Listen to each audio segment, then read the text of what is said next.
are at capacity and then some, 668 seats, I was told. And I've been also told by Mr. Weiss that we will have to clear the aisles because we are, it's a fire code. We are going to, it should be happening in a few minutes, pump some of the audio out to the lobby. So there are people already out there. I don't know if that's going to cause further problem, but Mr. Weiss will let you know. Again, this is a good problem, and you know, I've told you what I have been told, and if you decide they're going to stay, then I guess we'll just let matters take their course.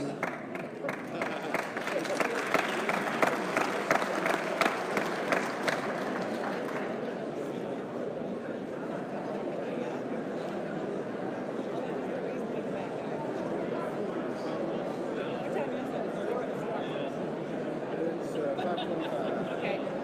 John, let me give you my card. Sept doing advertising on everybody.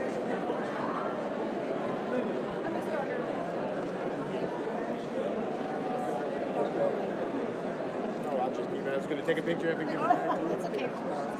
I don't know. Let me ask that.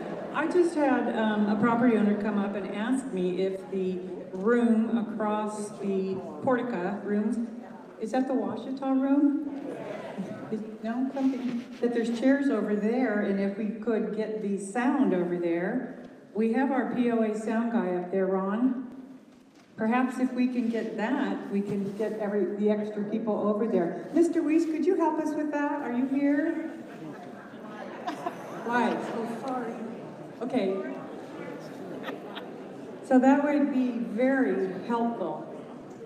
Ron, the POA technical guy, is working very hard. So I'll announce it in a second if we can get that to happen. Okay? Okay. I hope so. There are chairs over there. Okay, since we're already full, we're going to go ahead and start a few minutes early, if you're all ready. Greetings to you all. Look at us. We're we the people. This is a huge grassroots movement. And it's all about you. I'm Lori Street, and I want to welcome you to our second We the People Forum. Tonight our guest speaker is John Cooper III and his, along with the team from Cooper Communities Incorporated. They're here to answer your questions.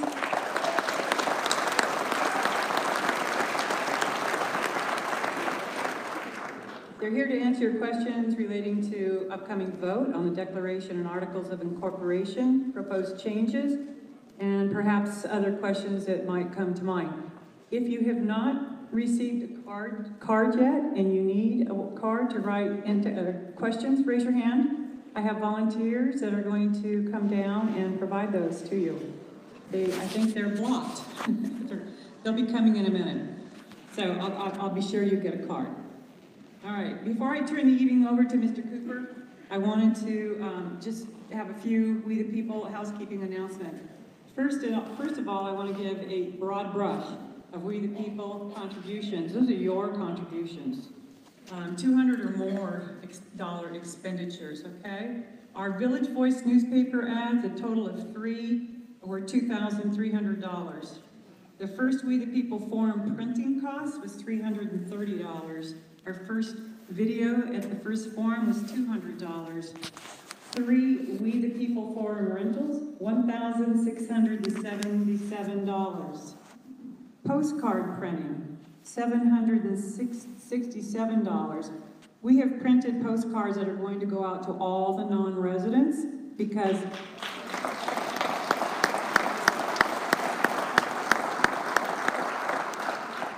unlike the POA, who has all their emails, we have to send out cards, and each postcard costs 35 cents times 18,000. We do have addresses, and we have been able to get them and remove duplicates and so forth. We sent our first 5,000 out, Postage on 5,000 is $1,750. We want to continue getting our message out to the non-residents so this vote won't be tilted in the wrong direction. We the People became our own printer, and so which has really saved us a lot of money. We purchased a laser printer that was in paper and toner, $478. We've purchased 200 yard signs at $1,200. We're going to sell them tonight, be sure to pick one up. They're going to be sold outside these exit doors here, and also the exit doors by the restrooms. We also have window stickers, and those were $170. Okay, so, and that doesn't include incidentals, index cards, pencils, other things that we've had to purchase. But that's nothing compared to the Vote Yes marketing cost. The expenditures that we know of have been reported to be $85,000 thus far. I attended 3 of those road shows. I attended Oklahoma, and I attended Little Rock, and I attended Memphis. The crowds there were so small. I think maybe 25 in Oklahoma, Little Rock, I counted, I couldn't have been more than 25. And then Memphis was even less. So spending a lot of our money to get out there with the dog and pony show.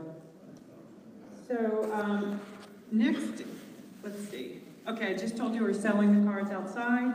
And lastly, but most importantly, please vote no on all the proposed changes to the Declaration and Articles of Incorporation. We don't want to urbanize our village.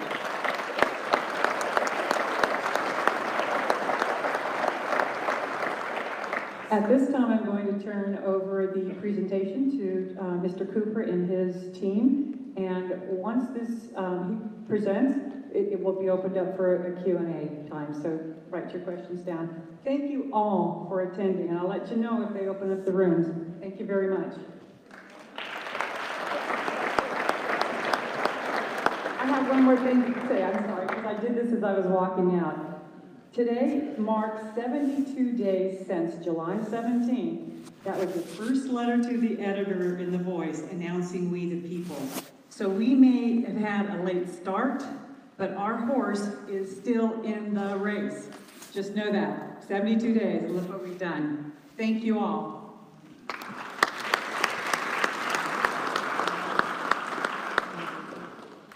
Good evening. How are y'all doing this afternoon? We've got a pretty packed crowd. I don't think I've seen a crowd this big in Hot Springs Village. We don't have a slick presentation. We really want to get y'all's questions and try to answer them the best we can. It's a little bit warm up here, so I don't want to have an opinion like the John F. Kennedy Nixon debate where he was on TV sweating because I'm no John F. Kennedy, but I'm no Richard Nixon either. Let's get to it. Before we do, I'd like to introduce my team and let them talk a little bit about themselves. First with Kim Berger.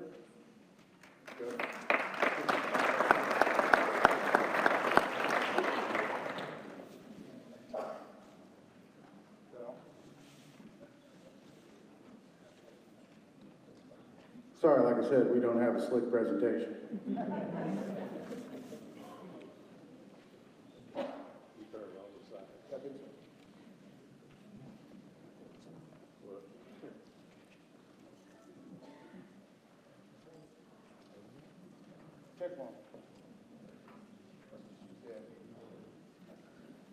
I'm Kent Berger, been with Cooper Communities since '93, and spent a good amount of time in all the various functions of the company, presently CFO and Senior VP.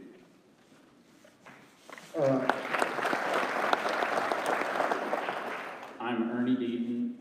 I've been with Cooper Communities 35 years, spent about 12 years here in Hot Springs Village from '85 to '97.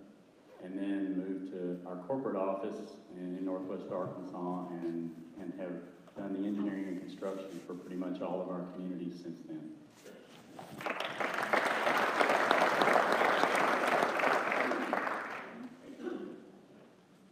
Hi, I'm Jody Latham, obviously not the slide presenter.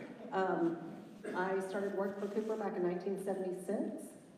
I am currently president of Cooper Homes and Cooper Land, and I am hoping to be your presenter of the slides here momentarily. If anybody up there could help me, it'd be great. And last but not least, Mr. Hot Springs. Many of y'all probably remember Randy Brucker. Brought him off the bench. Hello, guys. I'm Randy Brucker, and when I was 18 years old, I went to Kansas State, graduated. Right after graduation, I came to Arkansas and got a real estate license, started selling lots in Bella Vista. I worked for him and his family for 38 years, started selling lots in 1977, became village president from 1985 to 1989, Ernie, is that 14 years here? Or 1999, I'm sorry. My kids all went to Jessieville High School. My son graduated from Jessieville. He's an ER doctor right now over at Baptist Hospital in Little Rock, so Jessieville puts out some pretty good students. And I just love and miss you guys, and glad John called me out of my retirement to be here at this meeting tonight. Thank you.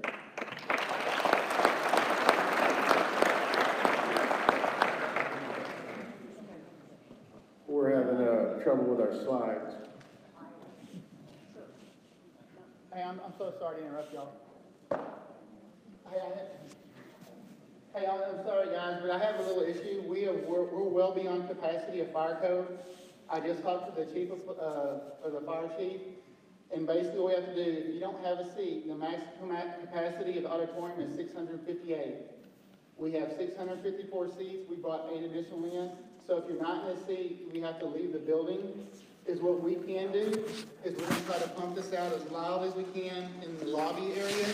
We'll open the doors to the floor to stay out there, where hopefully you'll be able to hear the presentation from out there. All right? Thank y'all. Appreciate it. Thanks for your cooperation. I appreciate it.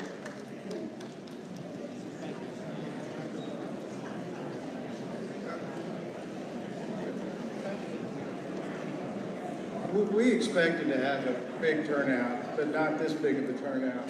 And we want to be sure that everybody gets a chance to talk to us, answer any questions. We have an office open up in La Plaza.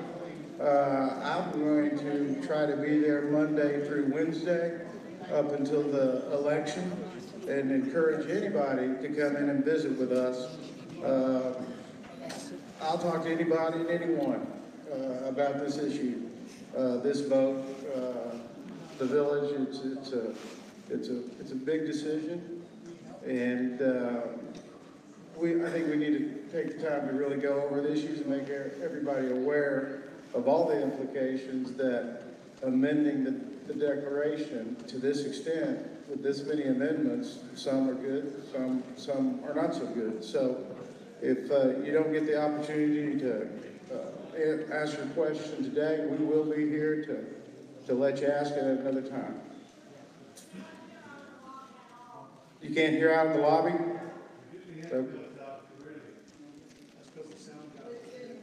Oh, the sound, he's up here working on a slide.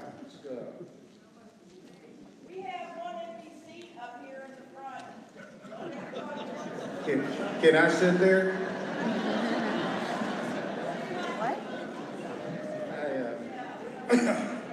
I'm not much of a public speaker. Right. I'm not either.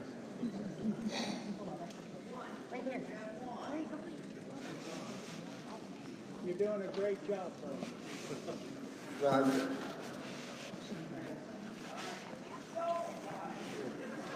It was working earlier. It's me.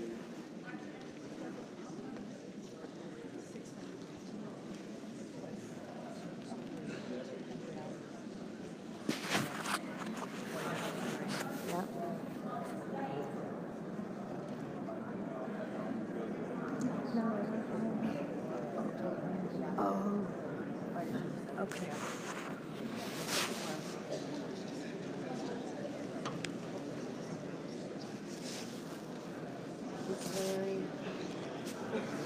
floor. Is Larry, videoing? Yes, yeah, this guy right here. He's not? Larry is not videoing. Are you videoing for this? Is it going to go on the We the People website? Is it going to go on the We the People website? The video, do you know? Yeah, I'm gonna, yeah, we You're doing it for them? Okay. Yeah, but Larry's filming too. Larry's filming too? So Larry's filming too? I was actually trying to live stream that that'd be to my cool. YouTube, but the Wi-Fi is not strong enough. Okay. Keeps fading in and out.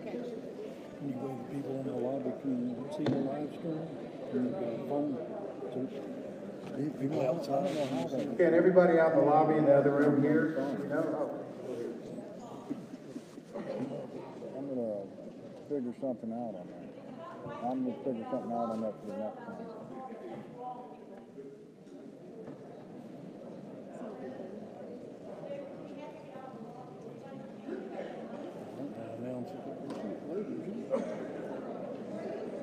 Well, let's go ahead and just get started. I'd like to address some of the things I've heard about the company, our company, the village.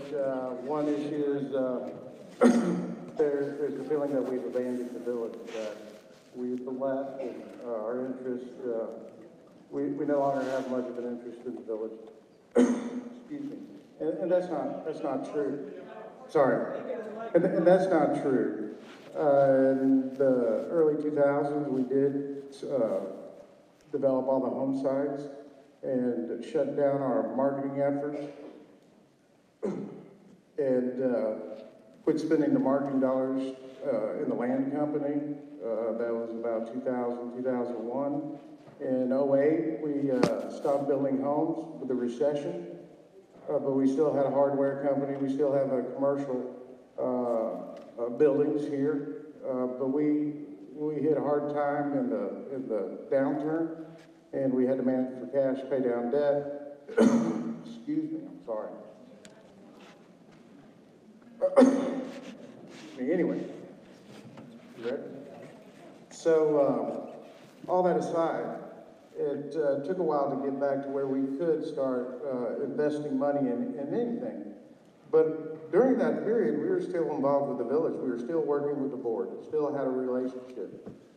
That's evidenced when we assigned the ACC over to the association. I'm not sure if many of you are familiar with that, but the ACC is actually controlled by the POA, but we don't have much of involvement. And actually, we have little involvement, and that has created issues that have hit the press recently. We don't think we've abandoned the village. We're going to start investing in the village. We're going to start completing the Madeiras project. We're looking to do the Cumbre project, which all of y'all have heard about it as the motor park or the mobile home park out by the 5 gate. It's frustrating for me to hear these things, and I don't want it to appear that I'm yelling or argumentative. I get passionate about this. One, it's my family that is kind of getting called into question. The company, we've been in business since '54. We've done a lot of great things. We think Hot Springs is one of them. I'm sorry, I'm just not a good mic holder. Again, we think we've done a lot of good things. We think Hot Springs Village is a great place. And we understand that this vote's coming up, and we respect the vote. That's how we intended. We intended that eventually the property owners end up controlling Hot Springs Village. Y'all are entitled to the vote. You're entitled to amend this declaration. That's how we sold it.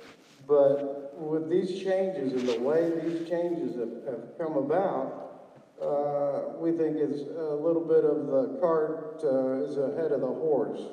And we didn't have much involvement with these changes or with any of the amendments, contrary to some of the things that I've read in the paper. We don't have our slides yet, so I'm going to keep on going. I just don't know how to answer this. It's just frustrating to me. It really is. I've tried to meet with your board on several occasions, and I've been denied. I've been allowed to meet with the chairman and the CEO, but I can't get a meeting with the whole board. They're published a letter from me, and it's true, I wrote the letter, turning down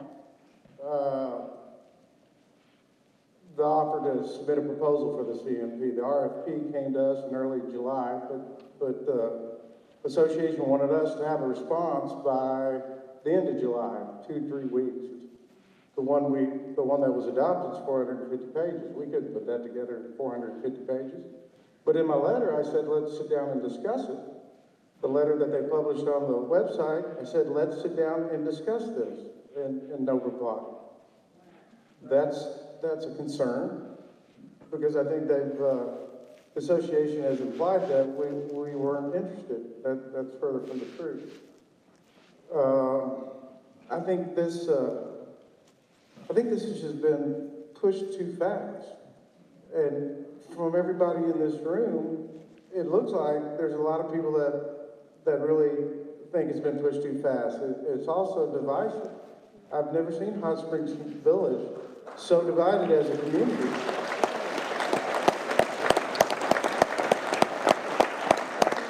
And that's not something I want to applaud. But then you're going to have more elections. With the amendment change, you'll have the ability to have one of these every year. And that's another way to divide the village. More elections, more disagreement among your neighbors, more cost. It's expensive to have an election. Your assessments could go up.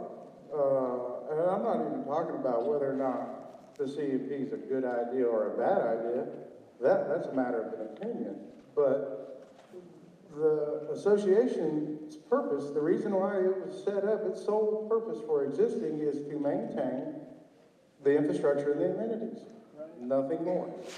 And it seems like there's a desire to replace Cooper Communities as the developer with the association. Everything we see, everything I've been involved with, is all guiding the property owner association to replace CCI as the developer. How can I put this? The articles of incorporation that were filed in January or February, they're out there, and y'all have read them, and that's kind of alarming to me. They're not implemented. It's waiting on this amendment, on the amendments to pass before there's the authority to put them in place. That's scary. That's scary. And again, what really scares me is that they won't sit down with me and talk about it. That really bothers me, because if it's such a great idea, then I would be on the mountaintop screaming, hey, come see this. This is good for the village. If it's good for the village, it would be good for us. That's another issue that I see, is that we're money-grubbing developer and greedy capitalist, and we're only in it for the money. But we are in it for the money. That's how we make a living. I mean, everybody here's made money, or that's how they got here. Making money's not a bad thing, but it also is indicative of our incentive and our goal.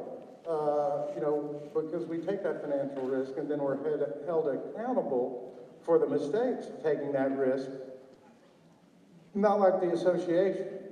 They don't have the same ramifications if they make a bad bet as we do. And they're betting with your money. And that's a concern. That y'all are basically getting into the development business with the association. Now, there's been counterpoints about whether or not that's true or not, that the association doesn't want to be the developer. It says so in the CMP, recommended not to be the developer.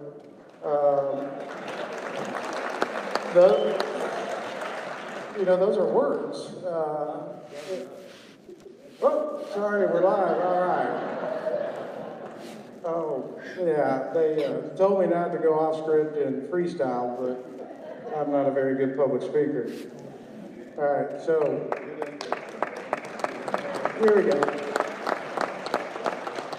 This is the letter that they published that I sent to the association declining submitting a proposal for the RFP. Sorry.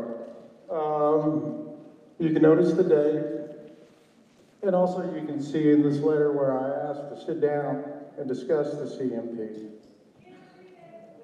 Can't read it? Of course you can't. Nothing's going to go right. We'll be happy to publish this letter. And the spelling's bad. You'd think, you probably go, well, we don't want Cooper. They can't even write a letter or run a presentation. They seem pretty inept. It's worse than the association. Anyway. So also, it has my request to meet with the board. We have the letter that they denied. Also, there's a photograph that has been out of me at the DeSoto Country Club with Jody, implying that we were there discussing the CMP. We were discussing the 2020 celebration. And I was able to come down for that at the drop of a hat. We've actually had 2 meetings on that. So my question is where were those invitations regarding the CMP? Where were those invitations regarding the amendment changes? Now, I do want to be clear. We were in negotiations with the association to sell all of our remaining assets in Hot Springs Village and the declarant rights. That negotiation went on for some time. Ultimately, obviously it didn't happen. The association decided instead of acquiring the declarant rights, they would go out and amend the declarant rights. And that's where we are today. And it could be said that the reason for that is that we didn't get a big pile of money, so now we're going to go block the vote to keep it from happening. I could see that logic, but that's not accurate. That's not our intent. I don't think there's enough money for us to sell our declarant rights to the leadership of the association today after what we've experienced in the within the last year. I think it would be irresponsible. And it's just because that's not what they're supposed to be doing. They're not supposed to be in the development business. Also, I want to bring up something else that's been in the press lately, and that's the Artesian RV park out by 5 Gate. And it also dovetails into one of the amendment changes. And that is the idea that we're a bad developer and we're going to stick the association with unplanned future liabilities related to development. There have been several numbers thrown around as to what that liability number would be, anywhere from 2 to 3.8 million. That's not accurate. We just own the land. And we struck a deal with a developer who was going to come in and put in a high-end RV park to where you bring your unit in and then there's a standalone structure that you can stay in. It's not a bad product. I thought it would be a good idea for the village. You know, if somebody came to me and said, hey, I want to buy that and I'll pay you 3 times what he's offering to put in a strip club, I would say no. There's not enough money. That is not something the residents would desire. Because of what I said earlier, we want to make money. The Hot Springs Village has got to be a nice place so we can market and sell it. We can't market and sell a bad place, a place where people are unhappy, a place where you can't find a seat in the Woodlands Auditorium because everybody's so hopped up mad. And so this is the actual the Village Voice article about the decision where the Property Owners Association negotiated the deal for that development without any of our involvement. None whatsoever. And also, we have the agreement that shows the deal of the unplanned liability.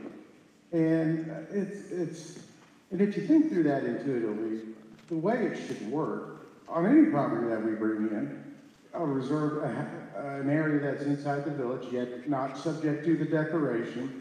There are areas in Hot Springs like that. They're just unimproved land, y'all drive by them, probably get upset because somebody's out there cutting trees.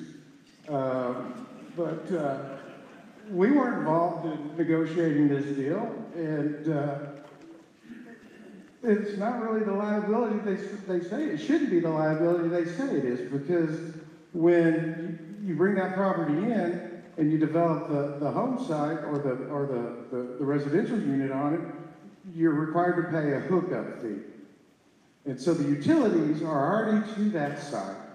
So every unit, when it hooks up to your water and sewer system, pays a fee. And that should cover the cost of that liability. But it also generates an assessment, which is on top of that hookup fee. So the liability that unplanned, that's a concern that we would put to the association, shouldn't be there. It should be recovered in the price of the hookup fee to the water system and in the rate. And that's pretty straightforward and simple to me, but it seems like it's just all the bad, but none of the good, with having 199 units that will start paying assessments going forward. And those units are going to continue to pay assessments, unlike just trying to sell a home site. And so there's an operation next door to us that the POA is engaged in, the real estate operation, where they sell houses and homes. I don't know what the annual cost of that operation is. But neither do y'all. That's a problem too. But if you look at that, look at how much they spend in 1 year and how many assessments they generate in that 1 year, and strike that ratio. I bet you this RV park's a better deal for you than what they're doing there. And so that's a concern. Also, it was in Chicago, it was mentioned that when we built Balboa Golf Course, we did a bad job and the irrigation system was flawed. Well, that's true. We made a mistake. But what they didn't tell you is that my father came down and wrote a check for $600,000 to cover it. And I think y'all took the money and spent it on something else. We didn't control that. There's other instances like this where we put in a section of road that, I think it was the same trip, he said, rip that up, replace it.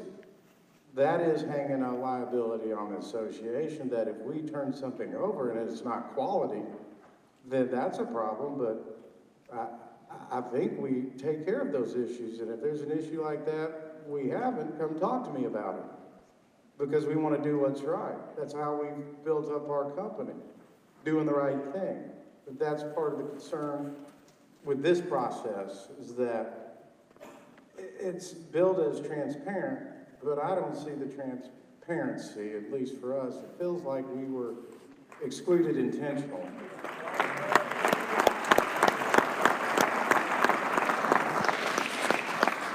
So we're saying vote no. And some of these amendments aren't bad. They make sense. And we're willing to negotiate. It really didn't have to go to a vote. Can you show up my agreement?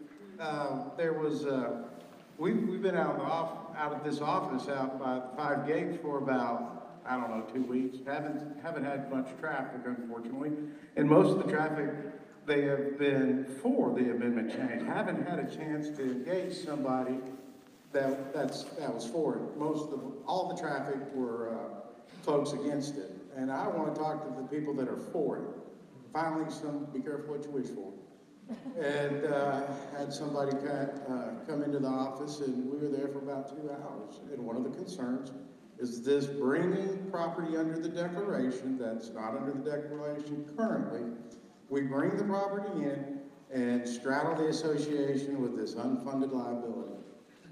Well, I can fix that. I agree, we're not going to buy any more land and bring it under the declaration. Done. Take it off the ballot. It's that easy. She didn't believe me. This person didn't believe me. So I said, well, what will it take? Well, an agreement. And I'm a worse attorney than I am a public speaker. And so here's my contract. And I agree that we will not go out and buy any more property and subject it to this declaration or supplemental. That's the desire of the membership. We want the membership to be happy. Y'all, we made a commitment to y'all when y'all bought with us. That's right. And we take that seriously in all cases. He couldn't be here today. I've got a cousin who part of his function since the recession restructure is that he sits on a lot of the association boards where we're still involved.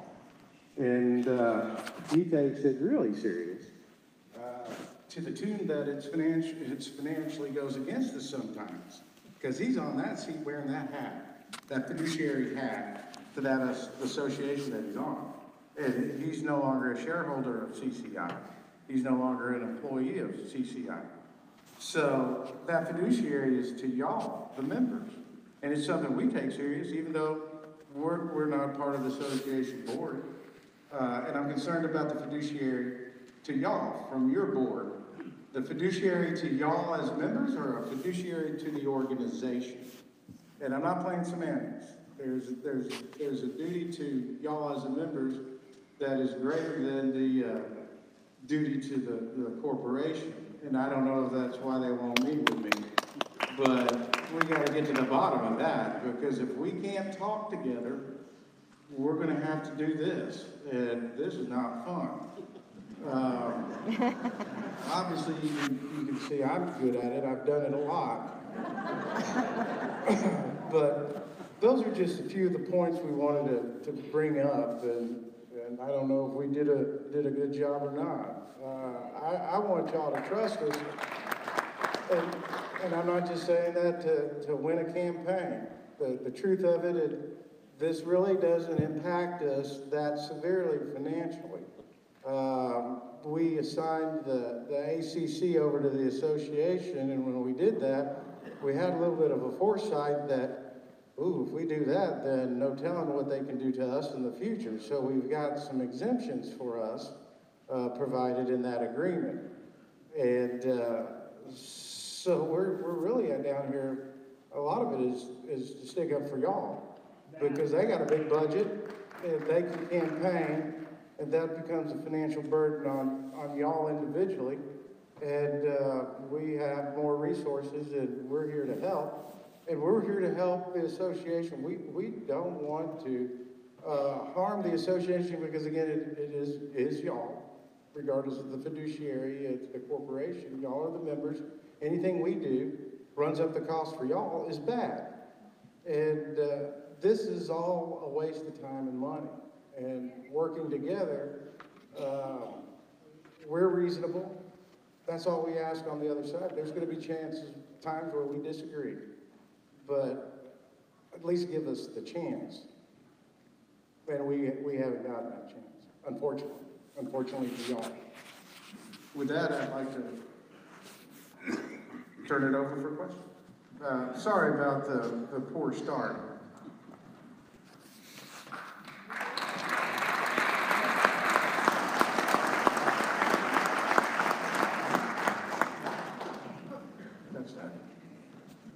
Is this on? Yep. We have a whole lot of questions here, folks. So decide whether you want to stay or at what time you want to leave. There's still some cards that we're collecting. I just wanted to share with you that the fire marshal did show up and let the people out in the, let our volunteers know, 2 of them, that people could have stayed in the lobby. They didn't have to leave as long as they weren't blocking any doors, but they had already left. So I just wanted to share that with you. Okay, are you ready? You So bet. I have not gone through this, so some of these might be duplicates, and I'm going to try to go through them as quick as I can. At last week's town hall, during the Q&A, it was asked if the November vote could be delayed. Miss Nally said it could. Mr. Weiss said, but what would be the point? What would be the point of delaying the vote? All I gotta do is take a picture of this room. I mean, it's something that I think needs to have more discussion, more debate. I've read the CMP. They conducted 3 surveys, overwhelming support for this, support for that. Well, the problem is, and this came up in my discussion yesterday, and I didn't want my words to be taken out of context, but we have easements that run all over the village, and those easements don't go away.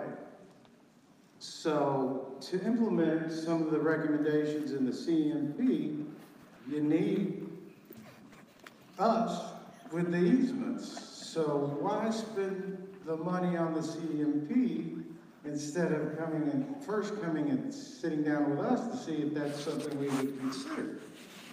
That's the cart in front of the horse. That's also increasing your assessments, or adding to your cost, which are going to have to be covered from your assessments. So why can't you delay it?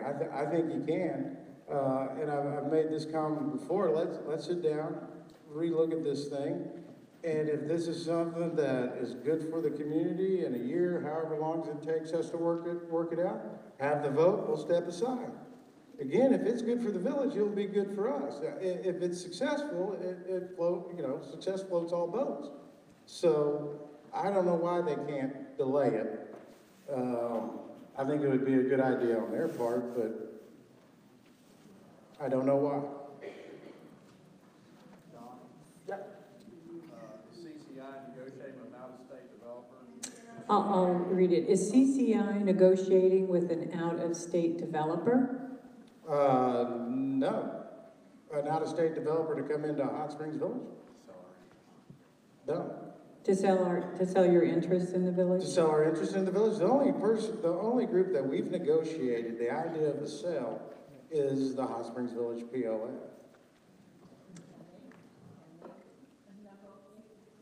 Can you write your question on a card, please, just because we have so many? Well, what are we negotiating? What is there to sell? Let's get that out. Because I think there's some confusion around what's in Hot Springs Village, what's not in Hot Springs Village.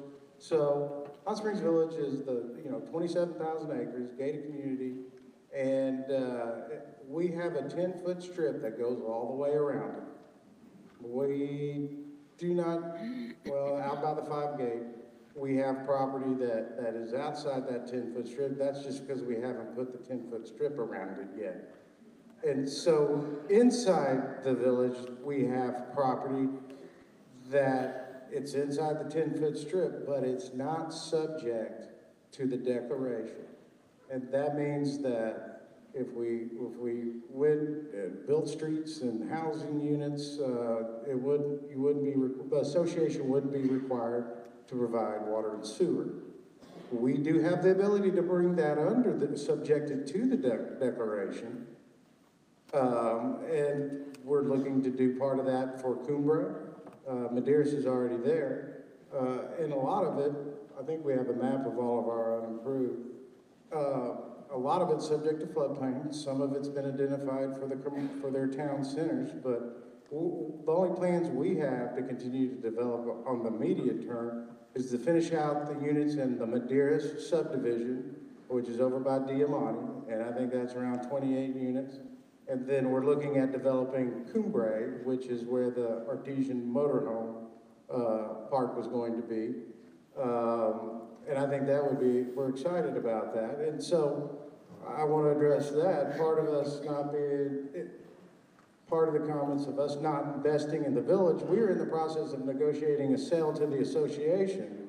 So we weren't inclined to go start a project like Cumbre, but coming out of the real estate recession, it took a while for us to get our ducks in a row to be able to invest.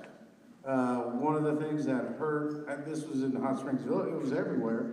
One of the tools we used to save cash, pay down debt, was defer maintenance on our commercial portfolio, which we have commercial buildings in Hot Springs Village, and it wasn't just Hot Springs Village, it was everywhere. That was my mistake. I used that tool to try to save cash, pay down debt, and it's come back to bite us because $1 you try to save today in deferred maintenance costs you $5 down the road, and that should have been maybe one of our last resorts as far as weathering through the recession. But once we turned the corner, we started looking at investing, and we did so in Bella Vista.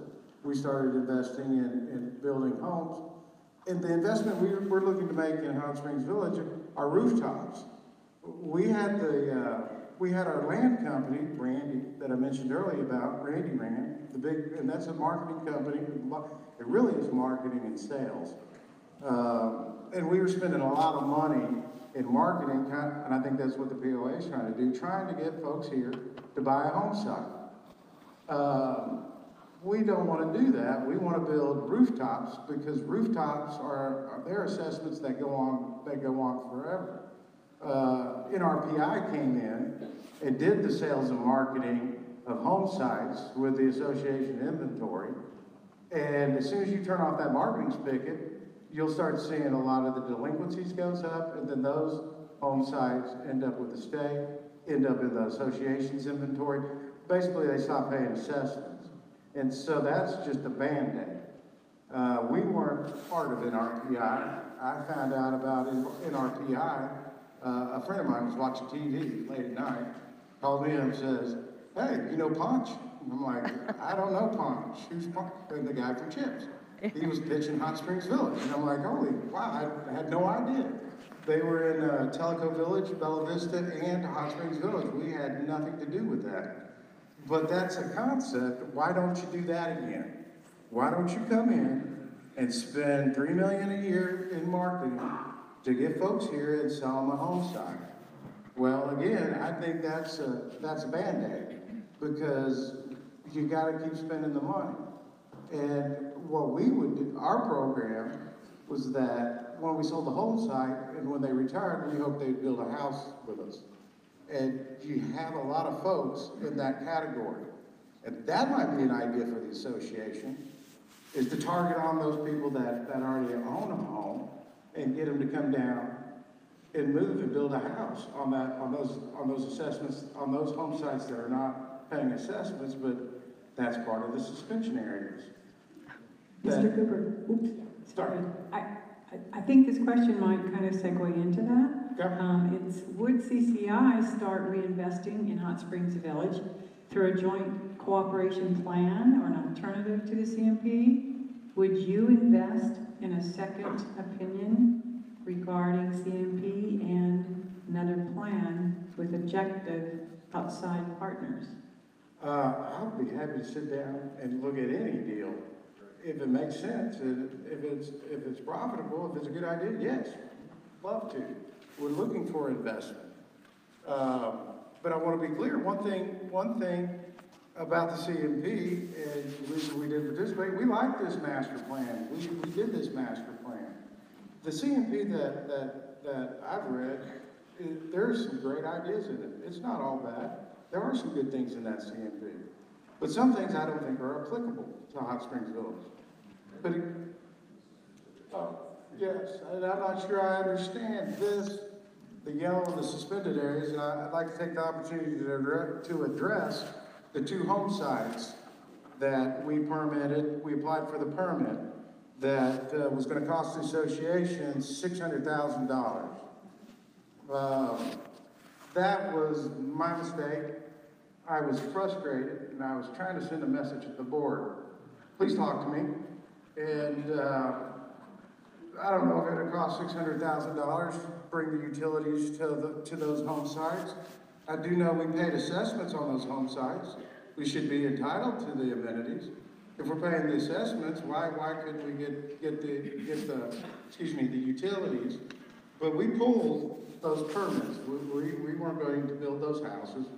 We were prepared to, but we wouldn't want to run up a liability to the association. But I believe it was commented that was evidence of the CMP working, that it saved the association $600,000.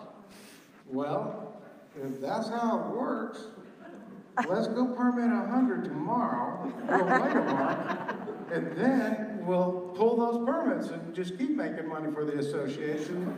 That just didn't make sense to me. I'm sorry, and I'll take a question and I'll go on about it, and I apologize. Again, I'm passionate about this, and sometimes my frustration might slip through onto y'all, and that's not my intent. Okay, we have another question. Is CCI funding any part of We the People's campaign? No, I ma'am. can say no. No, ma'am. We were really late to the party, and that is my comment on that is that we don't want to interfere with the organic opposition in Hot Springs Village. We wouldn't interfere with the organic for the amendment change in Hot Springs Village. But we don't want it to appear that we're organizing against the members. I think it's already bad enough that your assessment dollars are being used to campaign for it, and then you're funding money to campaign against it. You're paying coming and going. So true. And actually, I did not have the opportunity to even ever meet Mr. Cooper until well after We the People was started as the grassroots effort. Okay, next question. Many of us have built our homes or additions on 2 lots. Why didn't BOA tell us we had to contact CCI to release the easement? Why would they not have known or tell us? Well, we don't know. We sent a letter to the ACC, I think back in 15, asking why aren't we getting requests for easement releases? We get them in all of our other communities often. It was so, the void was so bizarre that we had to write a letter. Why aren't we? We should be. Never got a response. Now, I know now, because they were just granting them. They didn't have the authority to do so, and they just, I don't know if it was the oversight, that they were in control of the ACC, but they were basically granting something they don't have the authority to grant. Excuse me. So now it's become an issue, and I understand there's concern in the community regarding how much that costs to get that release. And I think what had happened is somebody got to the point where it interfered with the closing, and the bank wouldn't step up and finance because of this easement issue. And we do deal with this in our other communities, and the position is that if you're wanting to build a house, and if you have a problem because of a drainage issue, something wrong with the lot that we sold you, and you need the easement release, we'll do it at our cost. That's our obligation to you when we sold the lot. But if it's because you want to build a swimming pool over in our easement, then we're going to charge whatever it costs us. What it costs us. It's not a profit center. We're not trying to make money on it, but we would like to get our costs back. And it's not just Hot Springs Village, because it's in total, that's an expense in time, and we just at least like to recover our costs. Now, there's some issues like the fences that they do not require the work that a release of a swim pool or permanent structure, and I don't think it's necessary to go through the detail on those type of requests. But again, this kind of illustrates the lack of our involvement or the desire to have us involved. It just seems to be a thing that the leadership does not want any involvement from CCI, because the easement is something we should have been made aware of, and we inquired about Okay, next question. Regarding Tom Weiss's comment in his 9/21/18 e-blast, quote, "The declaration, as written now, allow the developer, CCI, to use the association as a bank in order to fund the construction of infrastructure to increase the value of their property." Is this true? It's an unfortunate comment, and it's not true. The declaration is not a tool for us to make more money off of the members. We made our money when we sold the home site, the house, the timeshare, what have you. We're not looking to use the declaration. The declaration was not set up to further enrich us as the developer. And that's the... Okay, we'll move on. Excuse me just a second. All right, in the same e-blast, Mr. Weiss published stating the POA would never become a developer, yet the CMP, approved by the Board of Directors, specifically authorizes the POA to do so, even as a silent partner. Does anything in the proposed declaration and article changes specifically prevent the POA from becoming a developer, silent or otherwise? I don't think so, but having a vote every year, well, what would prohibit them to have a vote in 2 years to allow them to? I think it is a slippery slope where the association's considering getting into the development business in some form or fashion. We talk about us bringing property, subjecting property to the declaration and the unfunded liability. Well, say the amendment passes and we're gone, they've got to get somebody in to build the town centers. Let's just take the Cooper track that we're going to develop. Say we leave, that track's out there. First, we own it. How can they develop something they don't own? But say they owned it. How are they going to get somebody to develop that? How are they going to let them hook into the infrastructure that y'all paid for, the water, the sewer, the capacity? I read into it, yeah, they are going to become the developer. They're trying to replace us as the developer and get into the development business. Yep. Yes. Next question. Go ahead and apply. That's what we all believe. Yeah. According to our 2017 audit, which was shared in last week's e-blast, CCI contributed $66 million. How does this jive with the CCI statement stating in an advertisement, 90 million in development infrastructure? Well, I've heard that too. I attended the Memphis offsite meeting, and if I recall, it was 60 million to the association's 120 million. Well, it got to be apples to apples. A capital investment versus a maintenance expense. The money paid in to maintain a golf course is not the same as building a golf course. And if we're going to talk expense, well, then we need to throw in all of our marketing expense on top of the numbers that we've shown. And it's even the money, the numbers that we've stated is even greater, half a billion dollars, because we're not counting any of the marketing expense. We're just talking about building golf courses, building lakes, building amenities, not the cost to maintain. Do you have something to add? There are a number of questions about what's been published concerning Cooper's investment over the years, and I did a little of that research myself. We believe it to be probably 500 million, maybe more, and that goes back to 1970. But I think it's been debated in the public whether that's really investment or not. And there's many different ways you can define investment, but truly, investment is capital that you put at risk and hope to get it back with profit. And that's what any company does that's going to be around for a while. Certainly, if the Cooper Company never made a profit, it would have started in 1970 here in Hot Springs Village and was shut down in 1971. That's one of the great things, why the village is so great, because of that longevity, and because of people like you coming in and responding to our company's marketing and seeing the value in this community and making your investment, which takes out our investment.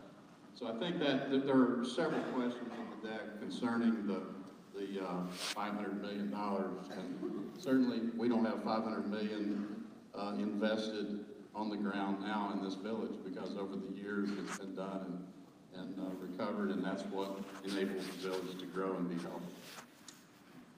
And I've looked at the financials and the audited financials, and I'd like to look closer at the finances. I think everybody should look closer at the finances, and we've requested to see the detail of the association's financials and await a response. Good luck.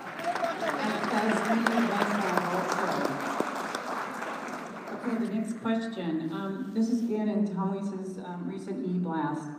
Quote, in order for the luxury motor coach resort to have become a reality, the POA would have had been required by the declaration to invest an estimated $2.4 million to $3.75 million without having the absolute right to negotiate a deal that would have been mutually beneficial to all parties.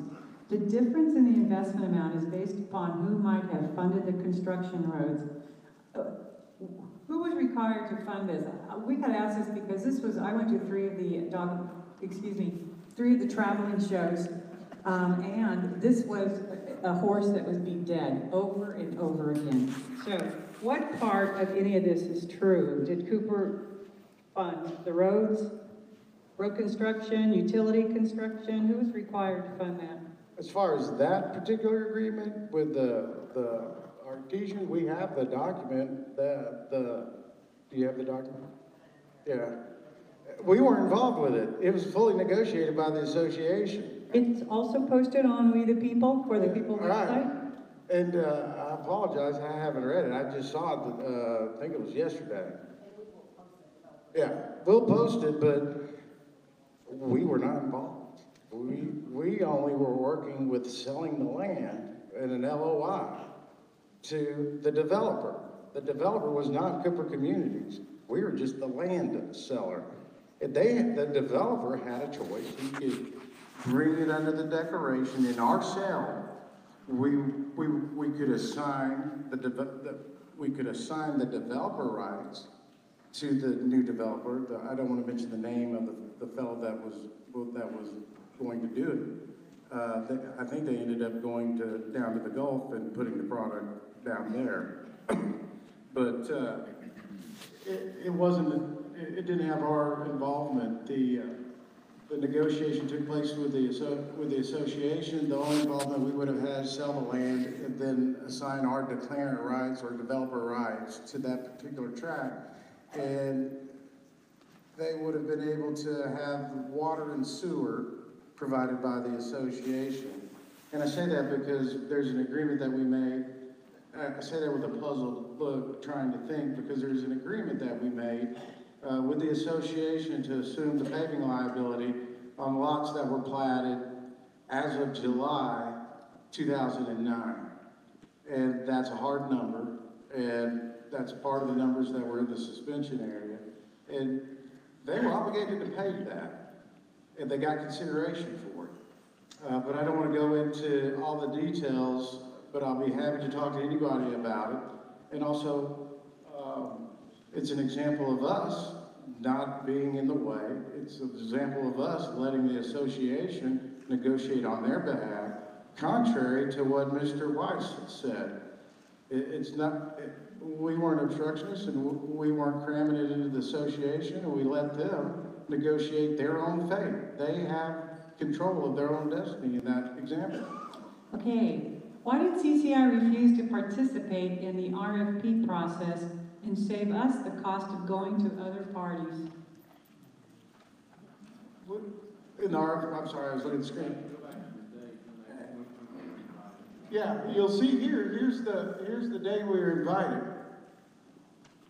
July 26th, no, right there. We were invited July 6th. The the report was due July 27th. That's not enough time to put together a comprehensive master plan. 450 pages is the one you have.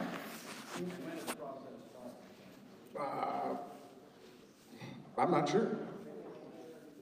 For the CMP? Yeah. Well, we're not exactly sure, but we do think it started long before Yeah. that we know about it at this point. I think it may have started and evolved. That's my point. We weren't involved. We weren't genuinely asked. We weren't genuinely asked. Yeah. How can, here's a good question, because we the people are wondering this ourselves. How can we demand a neutral accounting firm to count the votes? I can answer that. We can't. And I just posted today on our website the fee that property owners paid for the votes to be counted in the two-tier vote. And it was a different accounting firm, but you can read it. It says we paid $8,500 per hour. The document's on our website. So I'm hoping, and that was what, 2014, so there's inflation. Let's hope it's not going to cost us the same. Next question. Mr. Cooper, could your business ventures in Hot Springs Village cost a POA to provide infrastructure with your property? I think you just spoke about that. Yeah, it's the property that we own is on this map. If y'all look at all the red, that's what we own. Period. I mean, this isn't over in another county. What's on this map is the property we own. This over here is the gate. Where? I don't know.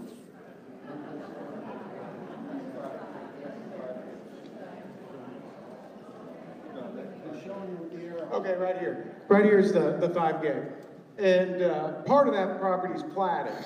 That's why I was wanting to make sure I was accurate describing what utilities would fall under the obligation of the association per the agreement of the paving liability. I'd also want to say something else, and I've said this to the folks that have come in and met with me, is that I might make a mistake. I might say 2003, or some people have heard this a lot. They have heard it. They're probably sick of hearing it, but I might say 2003 when it actually was 2006. But I'm doing it, it's a mistake, and it's not intended to deceive. It's just that I might not remember and I might be mistaken. So when talking about that parcel, part of it's platted, part of it's not. So part of it's unimproved, part of it is platted and subject to agreements that we made while we abandoned the village. You and I both can answer this one because I was there too. Did you really walk out of the Memphis meeting? No. No, I didn't. I actually stayed to the end. I was a little frustrated. I had handouts and I wanted to catch people going out the door and visit with them. But I got caught in conversation. I didn't get out of where I was sitting for a good 4 or 5 minutes. Got caught there, got caught by the wall, and by the time I did get out, most people left. But we the people were there and we handed out our handouts, so we're good.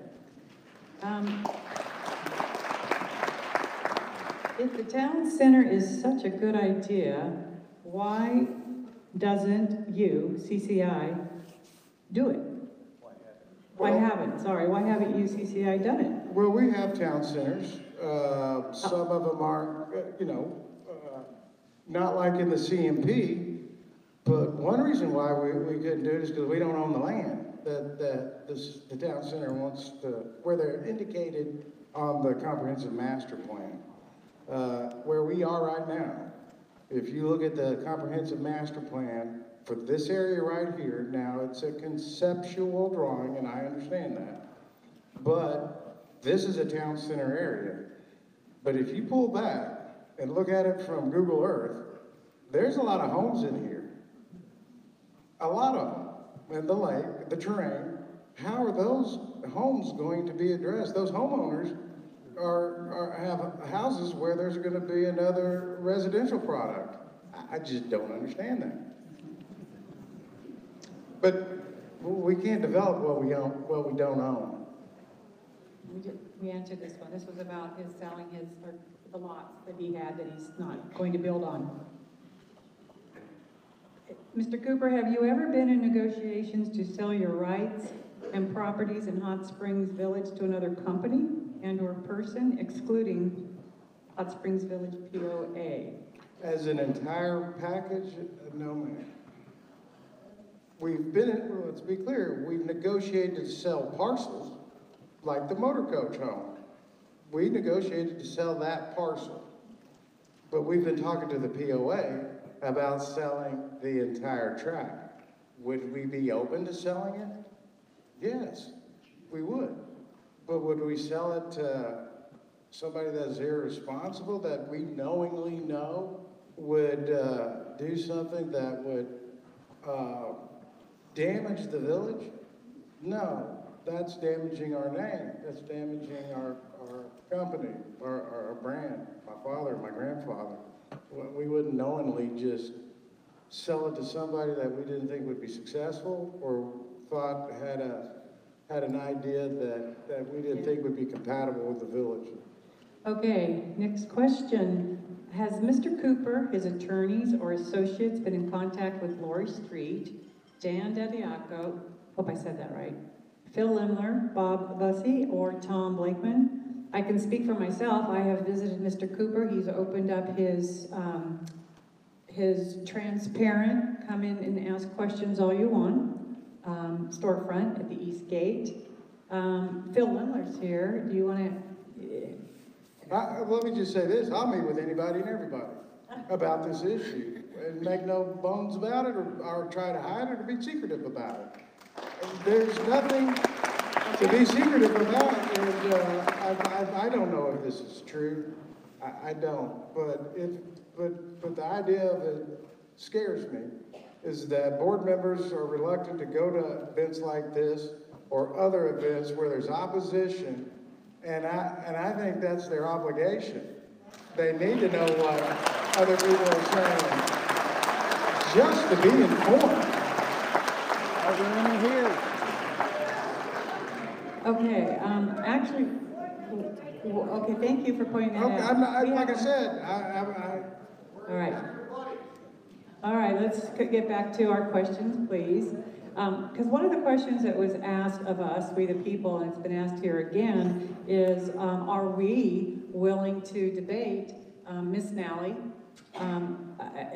with some of the questions about the CMP and also the declarations and articles of incorporation. We extended her an official invitation to do that. Her response was that she would be happy to meet us, but in smaller groups, and also it wouldn't be as transparent. It wouldn't be filmed. Y'all wouldn't be here. And we said, no, we would like you to come to this venue so that everybody can attend.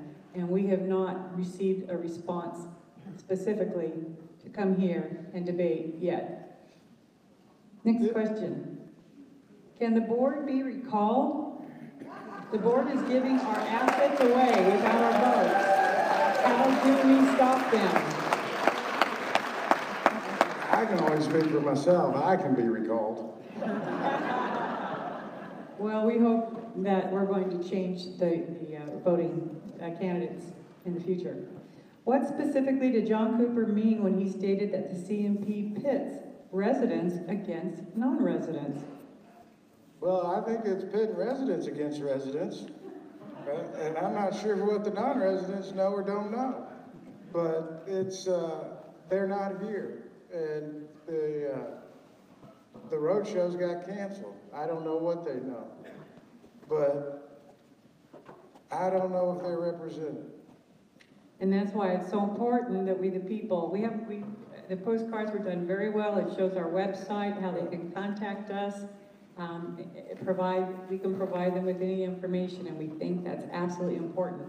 So again, we cannot get our next 5,000 out until we have some more funds.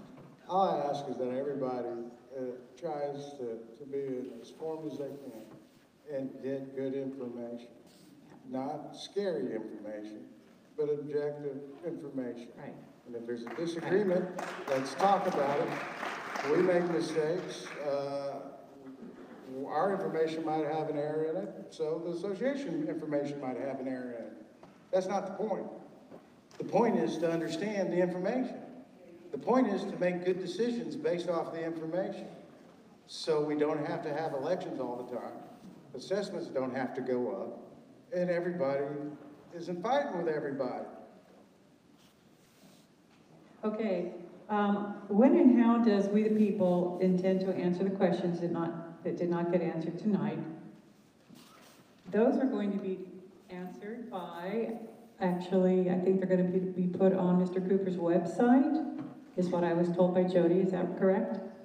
Okay, That's fine. You can come down and ask me.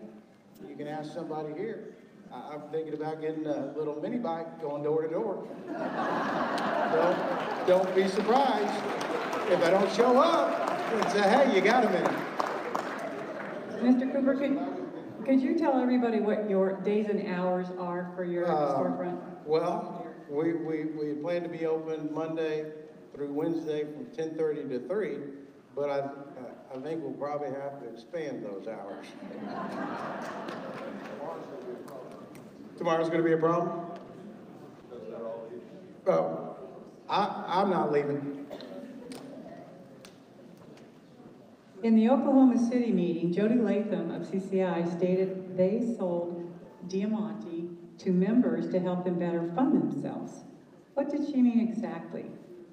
And why couldn't they help them without property owners buying assets? Well, the Diamante situation is unique.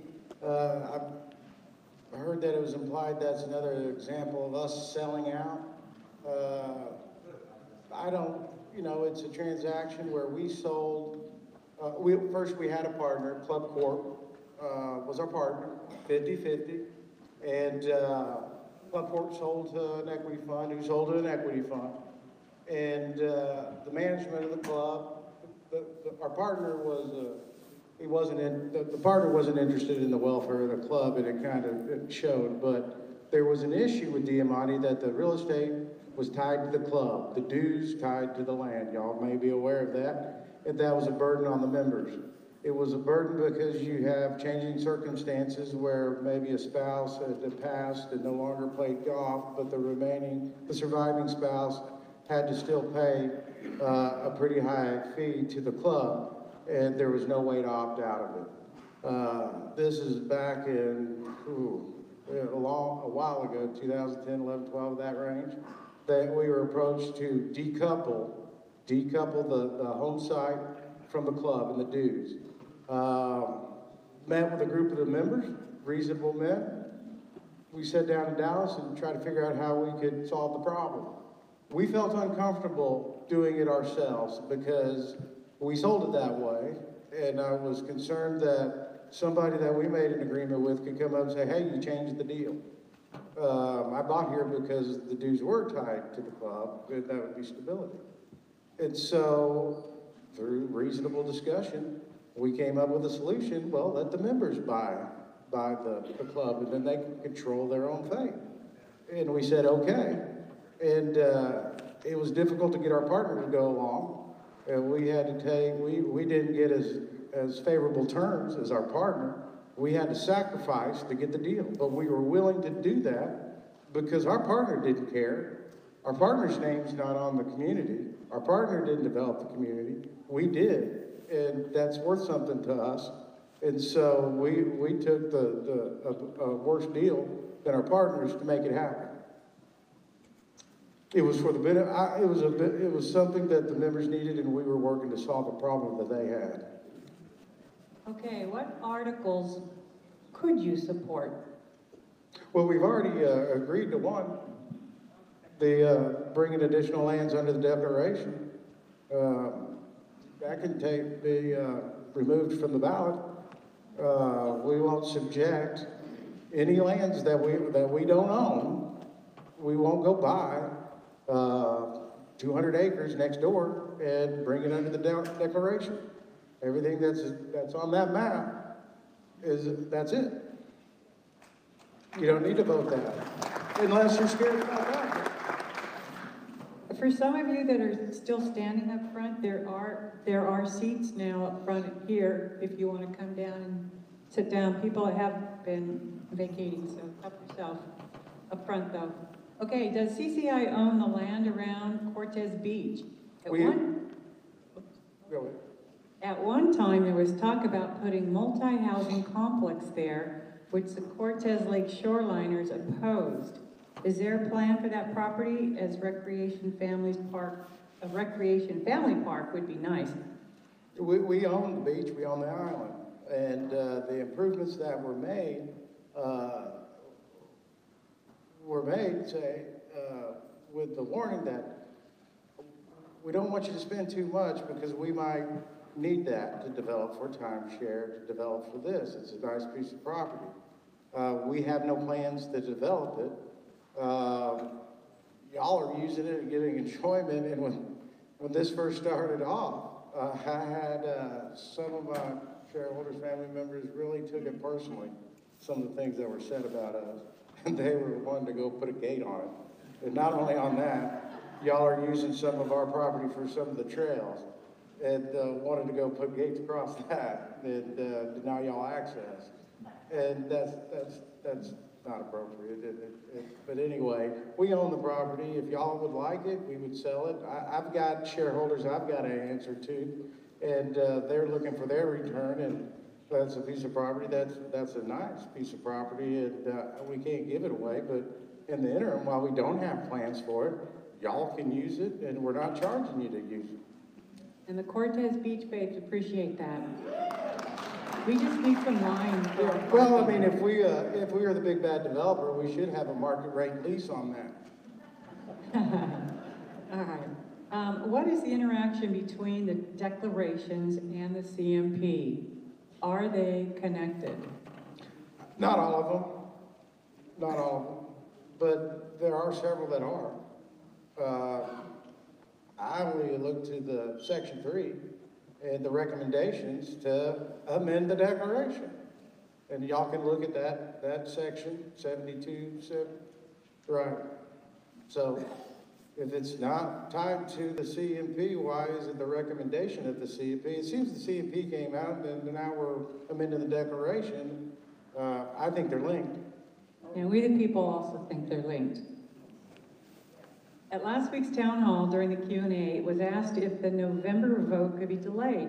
Ms. Nally said it could. Mr. Weiss said, but what would be the point? You read that one? Yeah. Mr. Weiss? Oh, I'm so sorry. Okay, onward.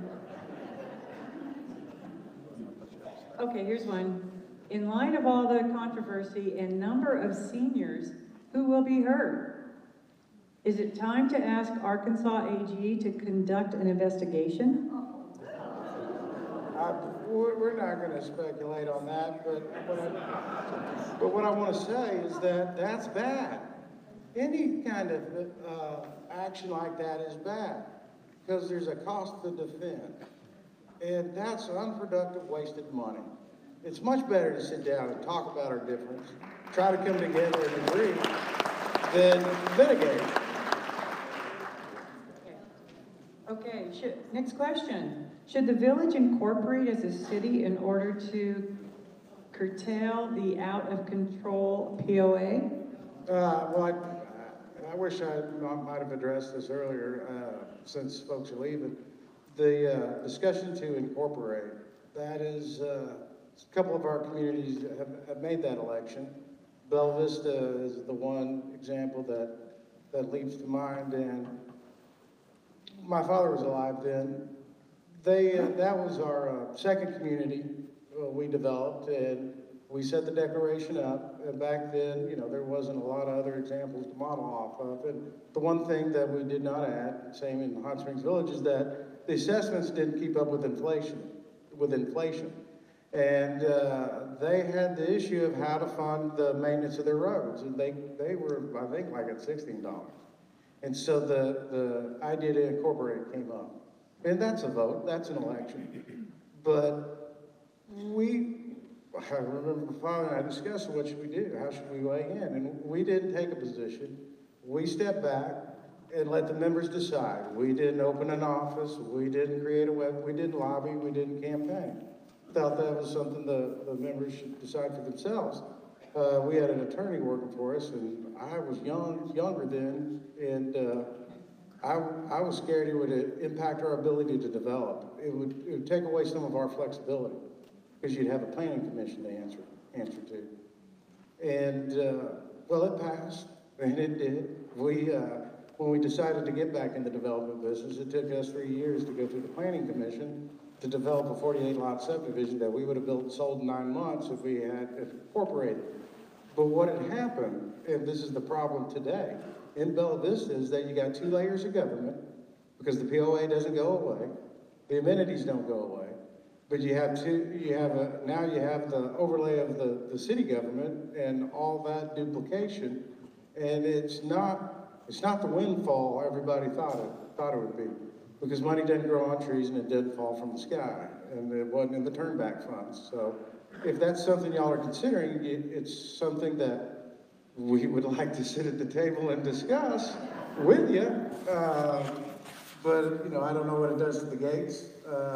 It's something that you need to take seriously. Okay, with regard to the CCI selling remaining assets to POA, you have stated POA management was not negotiating in good faith. Questions: when did this occur? Who began the negotiations? Did CCI wish to sell the assets? And what went wrong? Well, it's a logical conclusion at the end of the development, particularly since we've given up the right to add any more land to the declaration. When we develop what we have in red, that's it, we're done. The only thing we can do is build houses on home sites we don't own. So the members should have control over the declaration. That's the logical conclusion. But right now, that scares the death out of me. I don't feel comfortable right now handing over the keys, lack of a better word, and a word that was bantered around when we had the dinner for the 2020 celebration at the DeSoto in the picture earlier, is that it scares me right now because the people that would be getting the keys, so to speak, they won't agree to meet with me. They won't discuss it. They're not open to looking at the CMP. So we would be willing to sell our assets to the association, but we need to see some changes. Yes. I came to hear specifics about the declaration changes and what they really mean. Can you review some of this with us? I don't have each amendment in front of me. Let me see what it is. Yeah. That's too long. Okay, Yeah. whoever provided that? Who asked the question? Could you please come see me individually? Okay. Okay, what was Cooper Senior's plan if each and every one of the 34,650 lots would have been sold? The roads and infrastructure wouldn't have supported it. That's, and I'll let Ernie pick up on this, but the right-of-ways and the ability to expand the infrastructure is there. Because you gotta remember, if all those lots, they would all be paying assessments.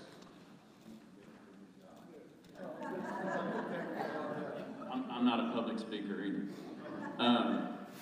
For example, DeSoto Boulevard, you may or may not know, has a right-of-way of anywhere from 180 feet to 300 feet. It's wide enough to build probably a 6-lane street.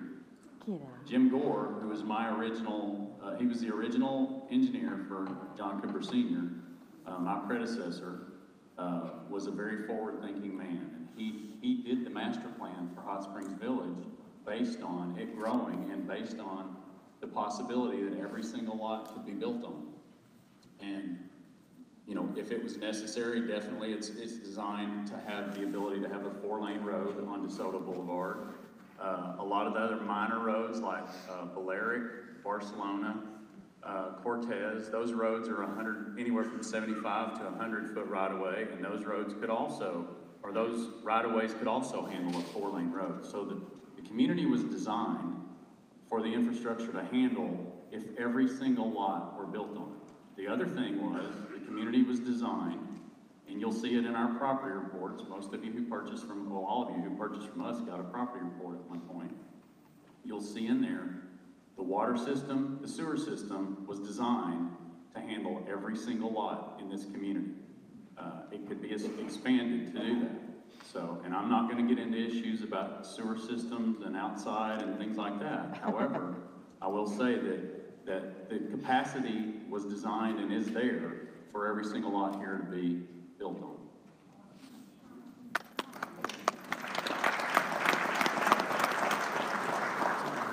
Okay, why has Cooper waited until now to show back up?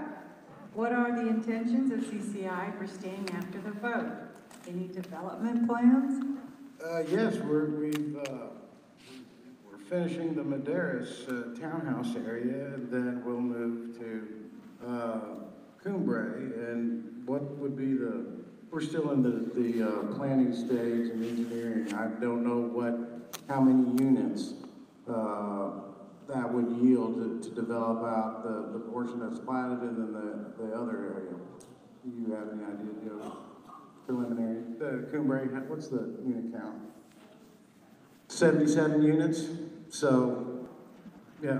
And if you look at how many new construction homes are sold in a year, if we were to capture 100% of that market, that's 30 to, yeah. Which I don't think we're going to capture 100% of the market, so that would be 3 to 5 years, maybe even more sales, and then from there we would look at another area on this red map to develop. Okay, so I have to ask you, what is Cumbre? Sorry.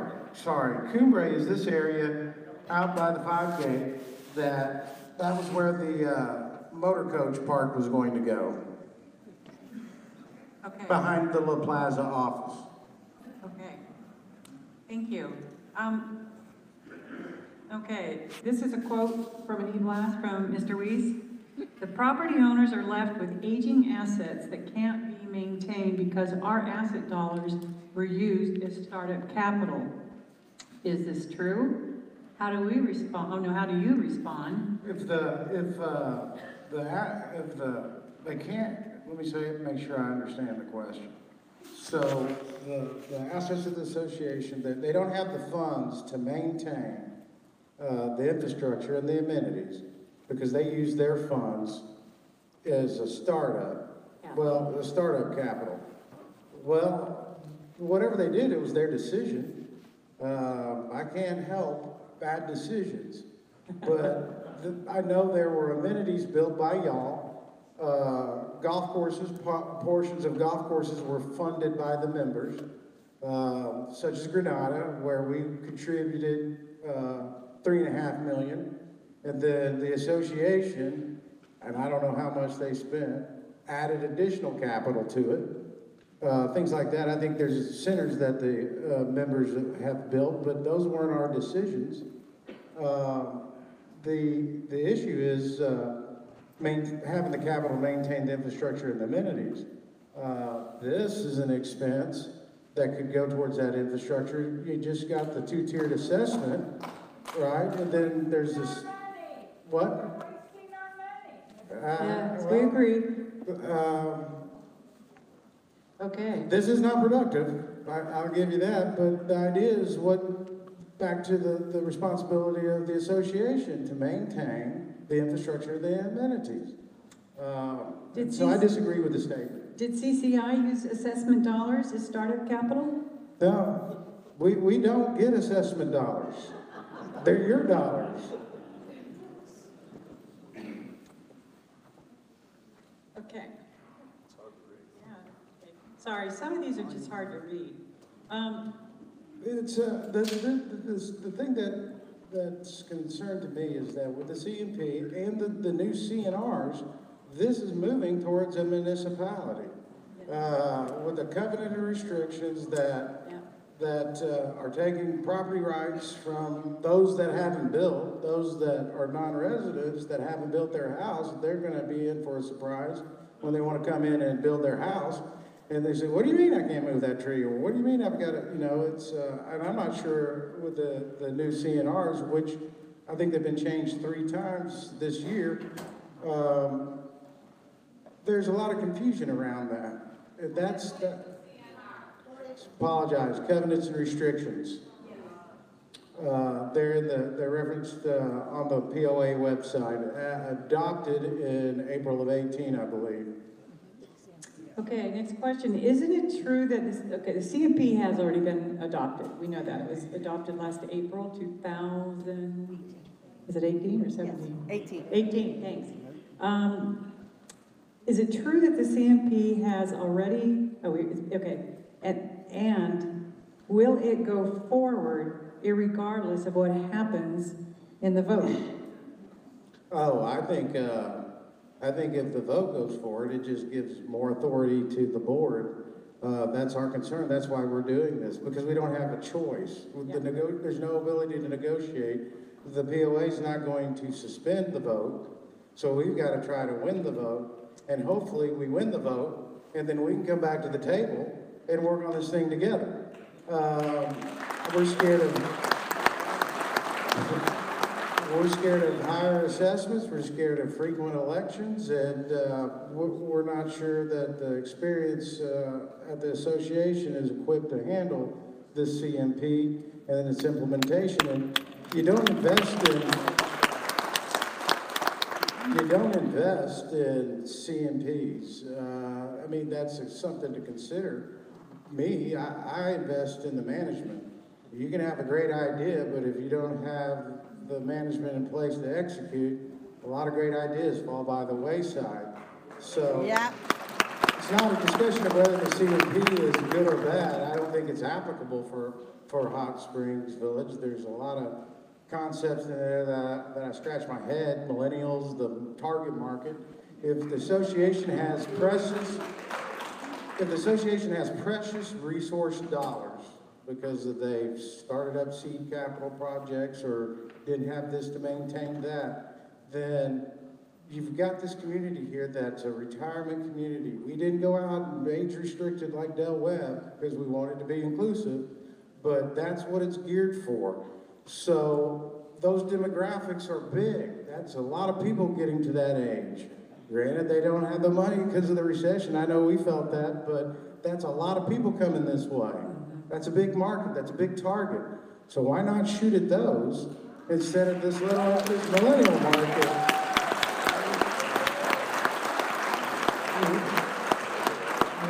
Let's fix up what we got, market what we have, and get those folks here. That's just fun. Go ahead, scratcher for me. All right. The next question, I'll answer for we the people, and then Mr. Cooper will answer for himself.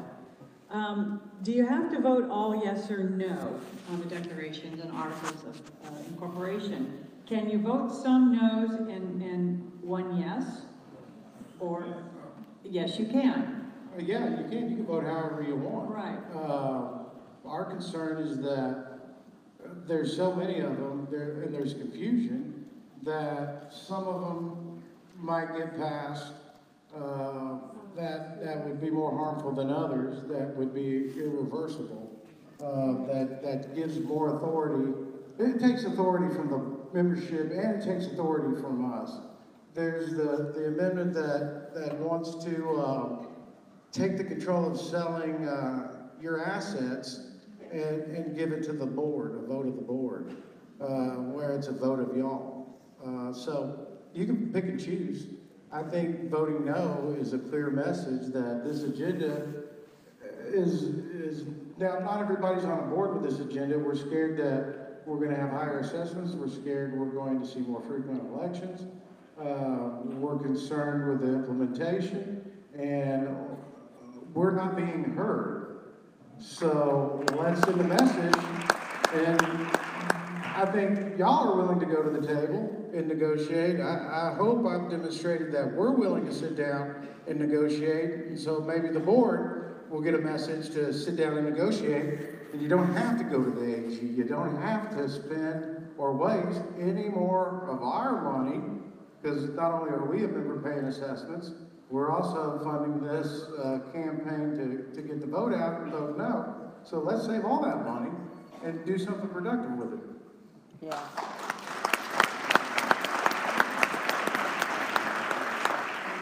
When CCI pulled out of Hot Springs Village and turned things over to the POA, we had been paying into a maintenance reserve fund. What happened to that money?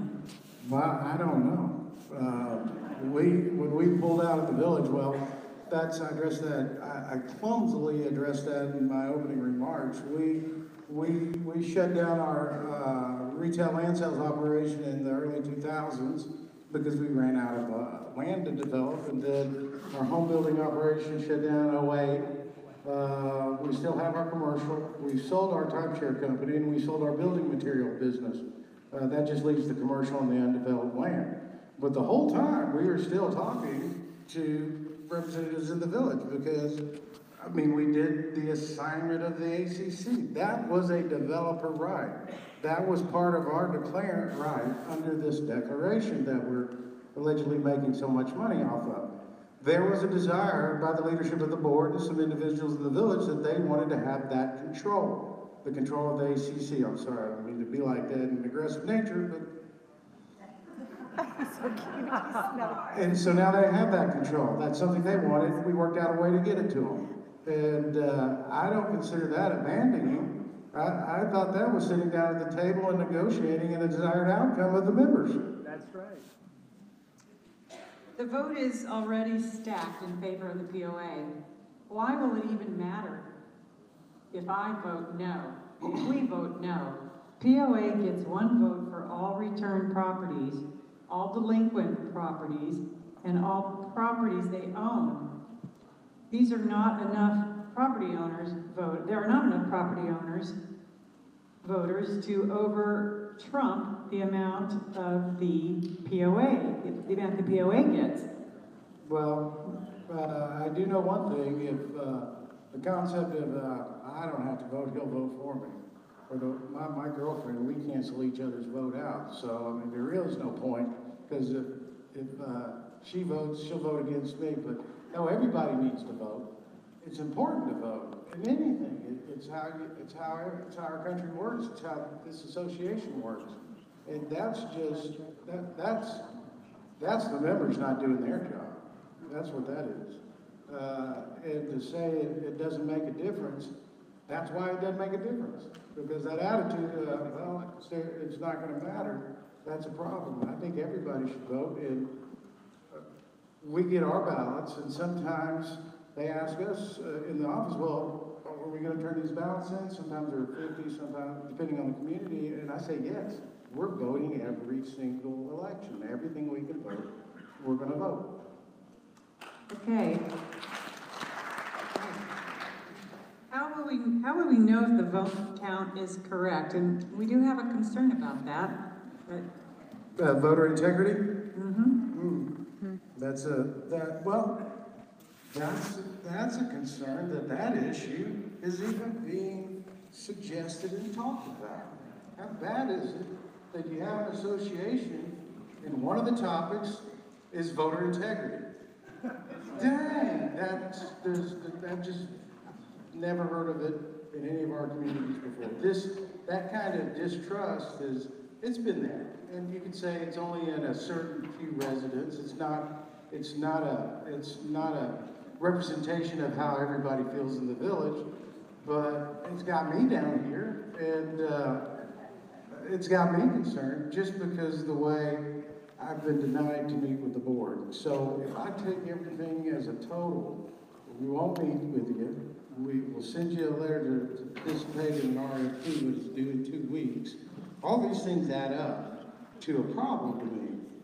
And then there's voter integrity. So I think we really need to slow down and see if we can have a discussion.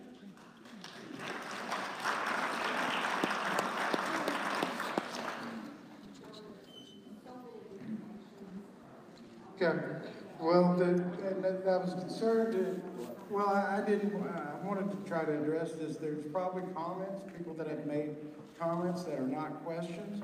And I want to hear the comments, but I'd like to answer questions. We got duplicates of questions. I'm willing to stay here as long as y'all are.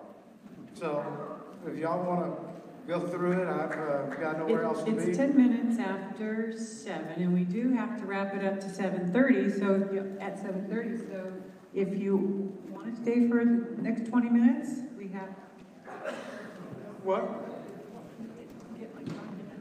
Waiting for it. I don't know, they're sorting the questions in. Yeah, here's my question. What value does CCC feel? Cooper Industries or Cooper Tires, a lot of folks don't get our name right. I asked my dad about that, and we spent all of our marketing dollars, not on Cooper Communities. You know, it's not like famous other developers.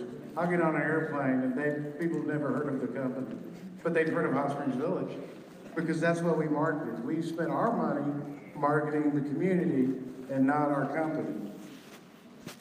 Okay, so what value does CCI feel all assets are worth? What our assets are worth? Well, What dollar amount? we got 2 appraisals. What amount did the board offer you? I'm not going to get into those details, but I will say we got 2 appraisals, and the board used the county assessors to appraise our assets. You can't do that. Oh, God. Yeah, that's. Yeah, well, I was just dumbstruck. I didn't have a comeback.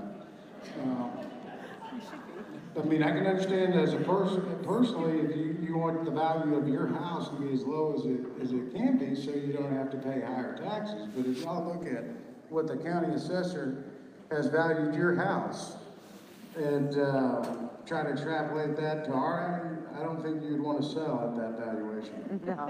Well, we're a buyer. Okay, if there aren't any fresh questions, anybody want to just raise their hand and ask a question? But we'll have to walk out there with the... Okay, can you come up? Oh, I'm loud. Can you? Okay. At the POA, Hold on one second.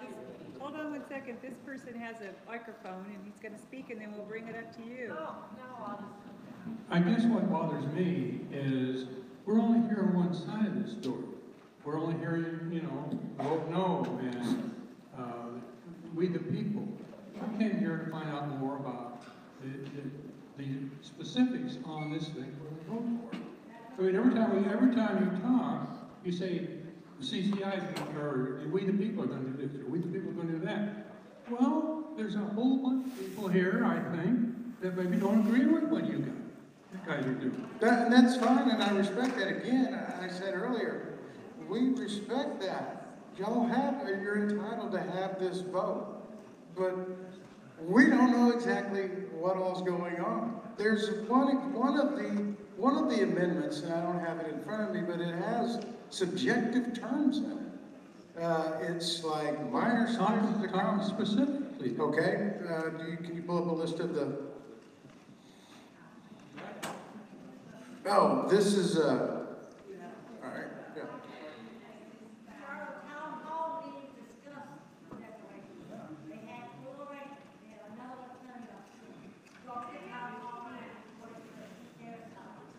Thank you.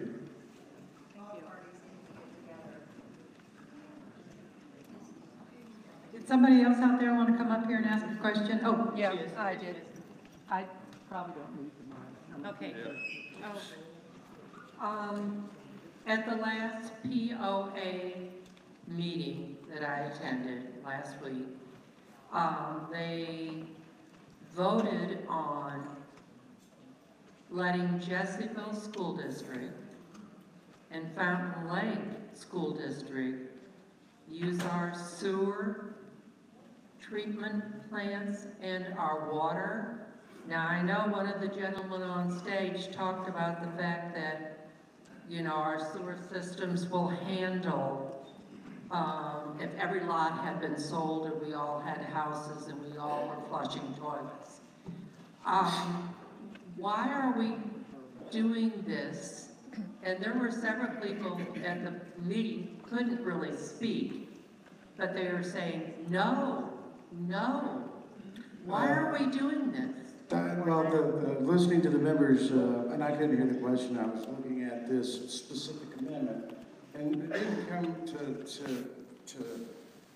argue.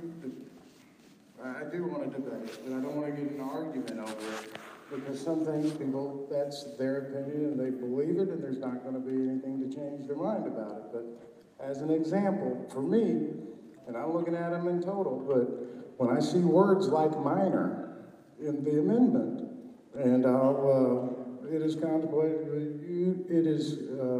this is for Article 8, Section 3, extent of members and associate members' easements.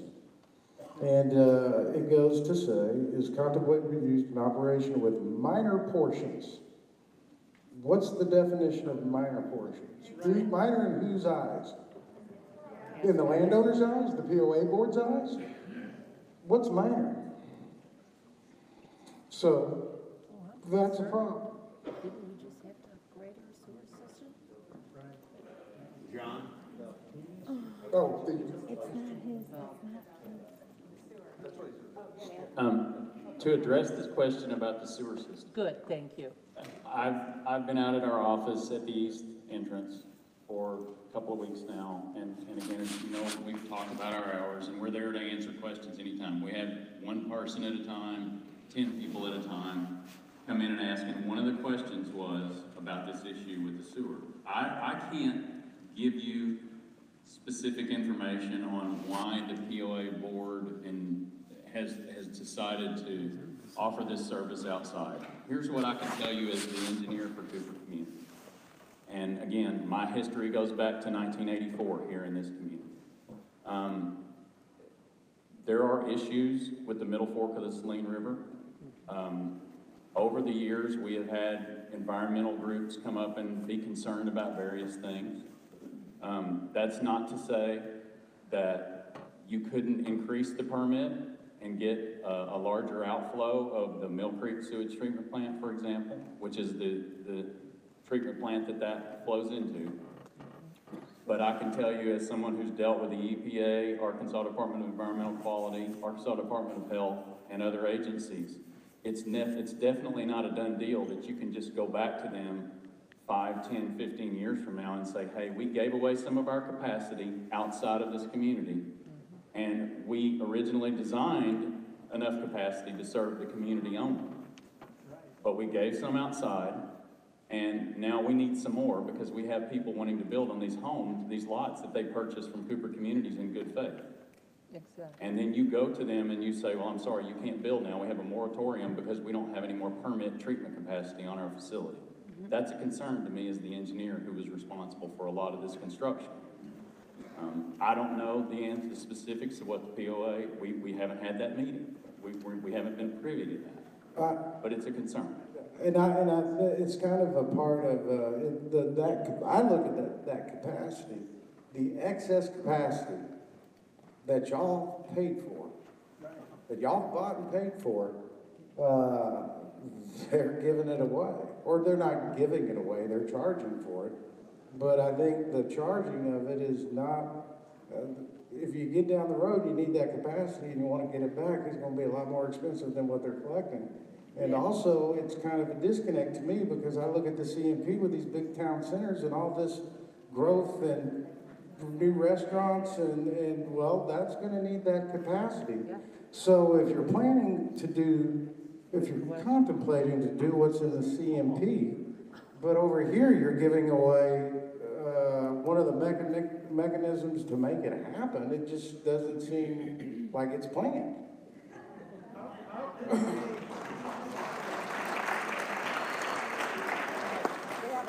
How can they give it away when right now the declarations say they can't? Good question. Okay. He asked, how can the association even make the agreement to sell capacity that y'all have paid for And how do they have the authority to go and negotiate to bargain away that capacity now under the declaration, right? Excuse me?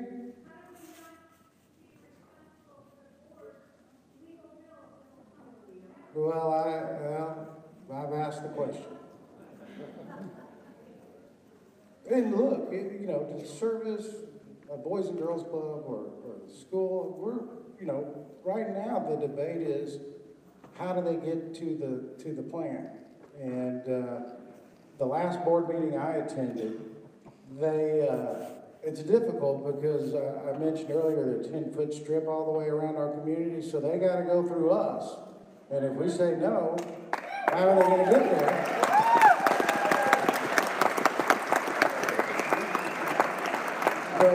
But apparently there is a gap that they can get through. But wait a second, let's just get back to why didn't you come talk to us? We might have, I don't know what the cost between coming across us were the most efficient route versus trying to get to the gap. Can they send it wirelessly? But I don't know, but if that's an expense willing to be borne by the school, but it might have saved them money, and we could have discussed that, and the members could discuss that. I don't think anybody wants to deny a school, but it's just something that needs to be discussed, and we weren't involved. Hold on one second. Hold on one second. If you got a question, get the mic. Hold on, let's We have one person here waiting. John, we have one person waiting here. Go ahead. Mr. Cooper, since you've come to town, surely you've noticed the condition that was left at the west gate when your building was torn down there. Do you think we can expect to see that improved? The foundation that was left intact? Well, I thought removing the building was an improvement. Well, that is true. Right? So we're taking steps, right? Well, it's been a couple of years. Well, I mean, we've got a problem with the front gate anyway, right? Isn't there an issue with the gate? I don't know. Right?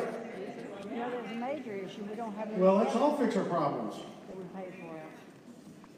I mean, if that, I'm open to selling that property. That's why we tore it down, is for development, to get development there. We've looked at it. Right now, we've just not decided. Right now, we're focusing on Madeiras and Cumbre, the old motorhome park. And just like y'all, we have limited bullets. We don't have unlimited capital. So we have to invest our capital wisely. And the first step with the property she's talking about, our old home sales office and our old home site sales office, we spent the money to tear them down because they're eyesore. I know I was approached by a chamber and others in the community that wanted to lease them. I had a concern with that because of the condition of the building. So we ended up tearing them down. We don't have any plans to build anything. They are for sale. Ideally, we'd like to see somebody local build something. I'll see what we can do to make it appealing as far as curb appeal. Keeping the grass mowed, the parking lot, but that's something we can do. Ma'am? Okay, I'll go out there tomorrow. All right, this is going to be the last question because it's 7:29 and we've got to wrap it up. The question is, please announce that the vote no signs cannot be put up until November 5th. But I don't know why. I don't know if there's a restriction or there's three that I've seen. Yeah. And also that we're not in the POA right away. And I'm not sure where the authority that we can't have the sign up comes from. Okay, and by the way, as you guys are leaving, there are some We the People vote no signs for sale. So, and they are part of our fundraisers, so you can only put one per lot, but if you own multiple lots, you can buy multiple signs. So, thank you very much, everybody, for attending.